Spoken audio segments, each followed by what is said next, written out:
Ate Shaira, alam mo ba yung Roy G. Biv? Ay, alam na alam ko yan, Kuya Chris. Red, orange, yellow, green, blue, indigo, and violet. Yan yung kulay ng rainbow. Ba, galing ah. Mahilig ka mag-drawing ba? Or... Mahilig ako, Kuya Chris, mag-drawing. Oo, tama.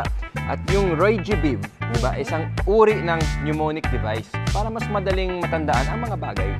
Oh, Or mga colors for that matter. Yung pala yung tawag dun, mnemonic device.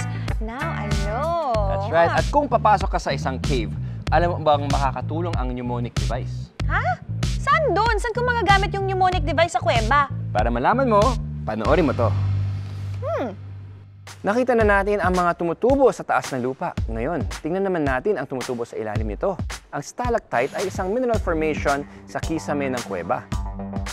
Ang pinaka-common na uri nito ay speleothem, isang mineral deposit na nabubuo over time sa natural caves.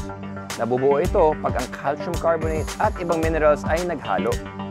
Tumulo sa bato hanggang sa ito ay tumigas. Maraming stalactites sa limestone caves. Isa pang uri nito ay ang lava stalactite, na gawa sa tumutulong lava sa loob ng lava tubes. Lumalamig ang labas ng lava pero active pa rin ang loob nito.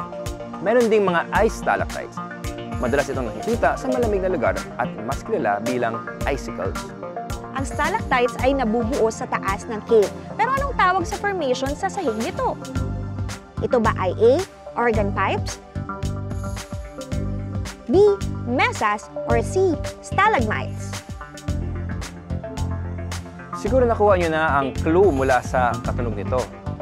Ang sagot ay C, stalagmites. Ang stalagmites ay nabubuo mula sa sahig ng cave pag naiipon ang mga tumutulo mula sa kisame ng kuweba.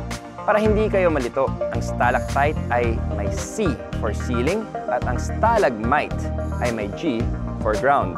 Ang memory hint na ito ay tinatawag na mnemonic device, isang memory tool para maalala ang mga bagay, facts o kahit anong gusto mong tandaan.